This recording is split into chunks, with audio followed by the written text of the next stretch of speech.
So our first guest today is Sandra Possing. Sandra is a life coach, speaker, and entrepreneur, and she helps her clients unleash their inner badass. I love that. That's like my favorite thing. I was like, inner badass. Yeah. So how are you doing, Sandra? I'm doing great. I was wondering actually before we got on here, I was like, are we even allowed to say badass on the show? I should probably find out. There you are. Trust me. If a Marine is the host, badass is the least of the bad words they should be worried about that I'm saying. I love it. And next week, just so everybody knows, we just confirmed him. Rudy Reyes will be joining us. And trust me, he's a human bleep button. So I'm going to have to I put him on the radio once, and he was the first person that my good buddy Eric Deem ever had to dump from an interview because he just dropped an F-bomb on live air. It's like, Rudy, you can't do that. So Rudy Reyes will be joining us. But no, go ahead and say whatever you want. So you're helping folks unleash their inner badass. What does that exactly mean? So I always kind of want to give a little credit where credit is due. So I'm in the personal development, the self-help industry, obviously, and two of the greats or two of my favorites, love them or hate them. One of them is going to always be Tony Robbins. He certainly kind of set the stage for a lot of things. And he had a program called Unleash the Power Within. And then one of my favorite authors of all time, Jen Sincero, wrote the book, You're a Badass. And so as much as I would love to take credit for, the concept of unleash your inner badass is just my own thing. A lot of it came from this idea of just letting out the strength and the potential within you. So a little shout out to Tony Robbins, little shout out to Jen Sincero, who I met once at a book signing, and I fangirled so hard it was embarrassing, but also really, really exciting and inspiring to be there with her. But really, unleashing your inner badass to me is about connecting to that part that's within all of us, right? It's our inner strength, it's our self-belief, it's self-love, and it's letting our potential out. I work with mostly the sensitive types. So I work with a lot of introverts and empaths and like highly sensitive women who they're super motivated, they're ambitious, they're go-getters, they're high achieving, but they're also so sensitive. And so to me, it's really important to connect them to their inner strength. And so to me, it's like watching these kind of, big dreaming, big hearted, amazing women, but who are totally holding themselves back and they're just getting in their own way. I work with some men too, but mostly women, and watching them unleash their inner badass. It's like they go from this, smaller, kind of quiet, kind of shy version of themselves to this very powerful, kind of wild woman version of themselves. And it's absolutely amazing to watch. That's awesome.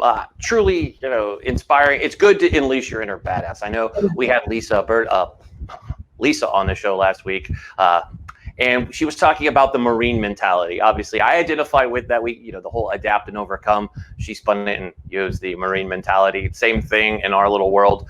But it's interesting you say that. So let me ask you. We've been dealing with being stuck in our homes.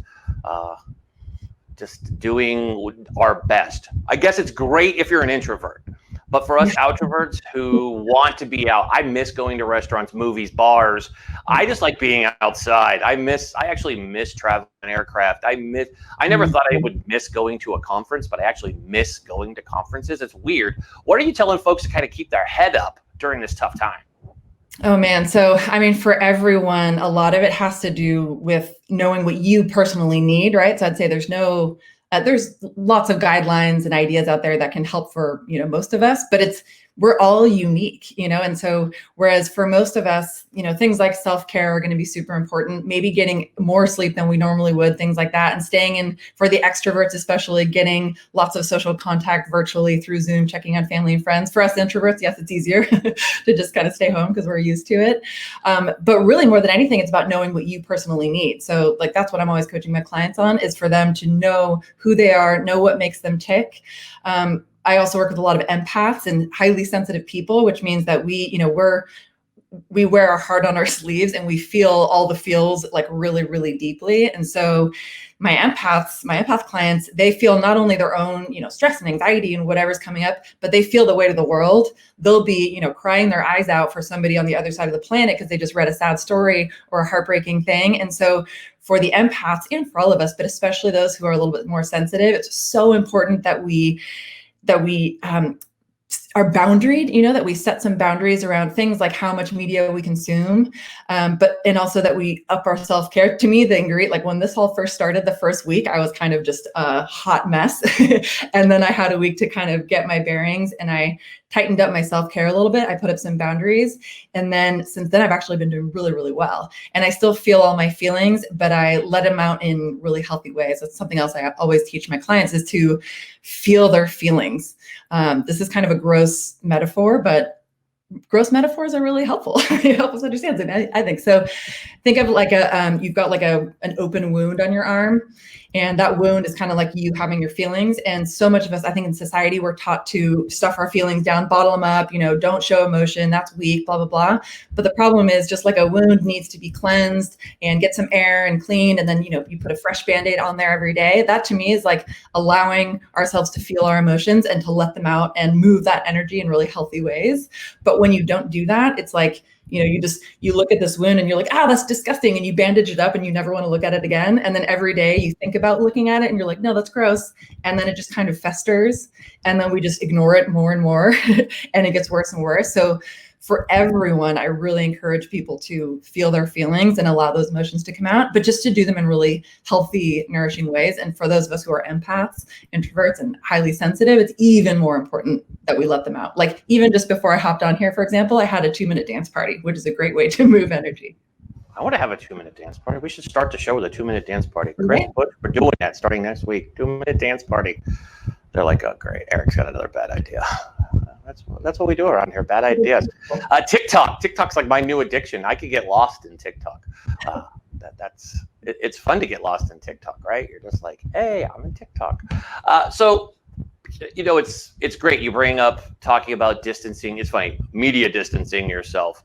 We've had several guests on the show over the last week, and that's been something that I've taken away from. Is people putting their phones down and stop digesting so much media. It's hard. You turn it on. I mean, working in the media, I can tell you the number one thing that they're all doing is 24/7. I mean, the fact that 6 weeks ago they're like, hey, we're turning off some of our programming that you're used to replace it with 24/7 news coverage. Yeah. And you're just inundated with politics and you're just kind of beat down, right? You've got an election on top of a coronavirus on top of just drama. And you're like, I just want normalcy in my life. So that's sound advice. So what's your advice on like fitness? I'm a big Peloton user. Shout out Peloton. Big Peloton fan. What do you think about people combining a little bit of physical fitness, getting their butt off the couch, stop watching the Netflix, and besides getting your mind right, kind of mixing in some physical fitness?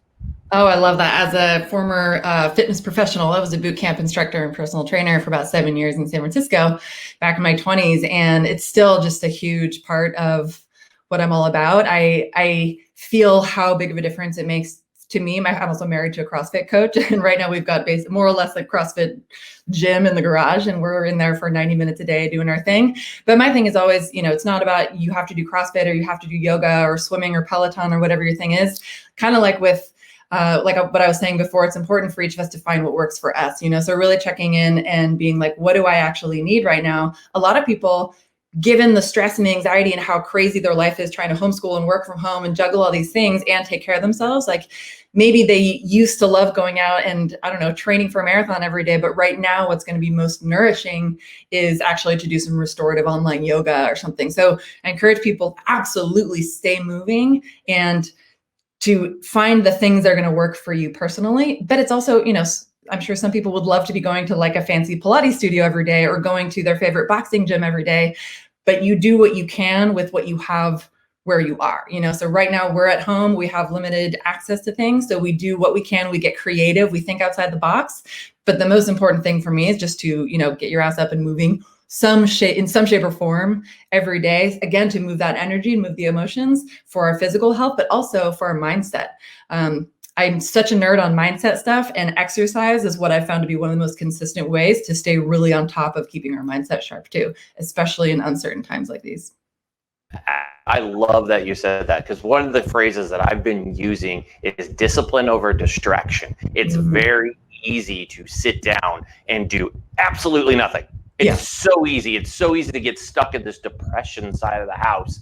And instead, nope, I'm going to get up and I'm going to do it. Getting on.